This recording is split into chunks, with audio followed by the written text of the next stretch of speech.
So it all led up to the 180th episode, interviewing Paul. Um, when did you know you were going to interview him? So that would have been the summer of 2023 was when that came about. So what happened was, and I think actually Claire Moon and I had connected before that, Paul's manager, where I kind of had just messaged and go, oh yeah, because I messaged, and that was how some of the Ann Weller stuff came about. And I think there was this realization that obviously the Paul Weller episode would be the end of that series, if you know what I mean. You can't be desperately seeking Paul any longer when you've found him, right? So she said, "Look, yeah, whenever you want me to have a conversation with Paul, let me know, and I'll see what he thinks," kind of thing.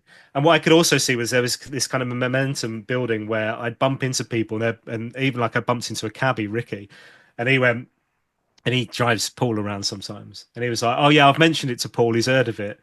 And I think lots of people were just kind of mentioning it to him continuously, which must probably have been quite annoying. Like, when are you going to do it? Why haven't you not done? Because people were getting angry as well. People were going, "Why have you not done Desperately Seeking Paul yet, Paul? Come on, get a move on." Blah blah blah. You know, thinking like being furious at him. Bless him. So, and then I went to a gig, summer 2023. I went to a Hannah Peel gig in King's Place in St Pancras, around that area, and I got a beer, went into the pub garden or the bar garden, and there were two members of Paul's band, Jacko Peak and Tom Hill were there.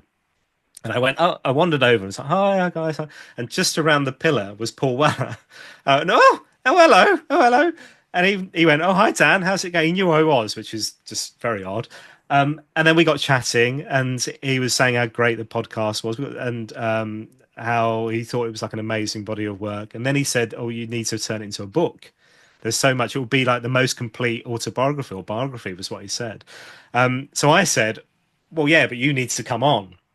And he went, "Oh yeah, yeah, I'll think about it." And I and at this point I must have been about 150 episodes in. So I was like, "What do you mean think about it? 150 episodes, mate. What are you talking about?" Anyway, went to the gig, amazing gig that Hannah did. And then afterwards, he came up and he was asking what I thought and whatever. And he was like, "Look, really nice to meet you." He went off and chatted to somebody else. And then just as I was trying to work out, I was on my phone trying to work out how to get home. And he came back over and he was like, "Tell you what, let's do it. Let's do it. Christmas special." And I was like blown away, you know.